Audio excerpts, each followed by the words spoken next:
ഇടുക്കിയിൽ നെല്ലിന് അജ്ഞാത രോഗം ബാധിച്ച് 40 ഹെക്ടറോളം സ്ഥലത്തെ നെൽകൃഷി നശിച്ചു. ഇടുക്കിയുടെ നെല്ലറയായി അറിയപ്പെടുന്ന കഞ്ഞിക്കുഴി പഞ്ചായത്തിലെ മക്കുവള്ളി പാടശേഖരത്താണ് കൃഷിനാശമുണ്ടായത്.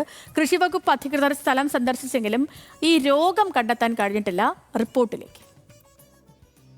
സർ CPയുടെ കാലത്ത് ഭക്ഷ്യദാരിദ്ര്യം നേരിടുന്നതിനായി സർക്കാർ നേരിട്ട കർഷകരെ കുടിയിരുത്തിയ പ്രദേശമാണ് കഞ്ഞിക്കുഴി പഞ്ചായത്തിലെ മക്കുവള്ളി. പൂർണ്ണമായും വനത്തിനുള്ളിൽ സ്ഥിതി ചെയ്യുന്ന മക്കുവള്ളി ഗ്രാമത്തിൽ പ്രധാനം നെൽകൃഷിയാണ്. മറ്റുള്ളവയെ അപേക്ഷിച്ച് കൃഷി ചെലവ് കൂടുതലാണെങ്കിലും പരമ്പരാഗത കൃഷി എന്ന രീതിയിൽ കർഷകർ ഓരോ വർഷവും മക്കുവള്ളിയിൽ നെൽകൃഷി ചെയ്യുന്നവരുണ്ട്. എന്നാൽ ഇത്തവണ കർഷകർക്ക് വലിയ നഷ്ടമാണ് സംഭവിച്ചിട്ടുള്ളത്. കതിരാക്കേണ്ട നെല്ലിന് അജ്ഞാത രോഗം ബാധിച്ച് കൃഷി പൂർണ്ണമായും നശിച്ചു. ഇവിടെ 40 ഹെക്ടർ നിലമാണ് മക്കുവള്ളിയിലുള്ളത്. ഒരു കാലത്തും ഉണ്ടാകാത്തൊരു അനുഭവമാണ് നിലവിലിപ്പോഴും നെല്ലിന് കാണുന്നത്. മുഴുവൻ കുപ്പിച്ചു പോയി. കൃഷിക്കാരൻ്റെ ചിലവെന്ന് പറഞ്ഞാൽ 1 ഏക്കർ നിലം കിളച്ച് ഒരുക്കി കൃഷി ഇറക്കുമ്പോഴേക്കും ഏതാണ്ട് 45,000 രൂപ മുകളിൽ ചിലവ് വരും. ഈ 45,000 രൂപ മുടക്കി കൃഷി ചെയ്യുമ്പം ഞങ്ങൾക്ക് 1800 കിലോ നല്ല നെല്ലാണെങ്കിൽ കിട്ടും.